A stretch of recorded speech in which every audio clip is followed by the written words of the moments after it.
আসসালামু আলাইকুম। বুকে ব্যথা হলে কি করবেন, বিষয়টি অত্যন্ত গুরুত্বপূর্ণ এবং এটা গুরুত্ব সহকারে দেখতে হবে, কারণ এটি সাধারণত গ্যাস থেকে শুরু করে হার্ট অ্যাটাকের লক্ষণ হতে পারে। নিচে কিছু পরামর্শ দেওয়া হলো, যেমন তৎক্ষণাৎ করণীয়। আপনি সাথে সাথে কি করবেন?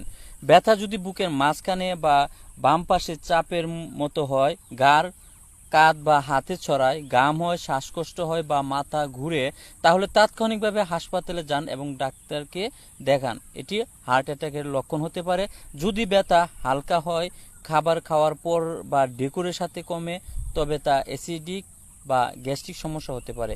গ্যাস্ট্রিক বা অ্যাসিডিটির কারণে হলে উষ্ণ পানি খান, বেশি তেল মশলাযুক্ত খাবার এড়িয়ে চলুন, খাবার পর পরে না শুয়ে কিছুক্ষণ হাঁটাহাঁটি করুন।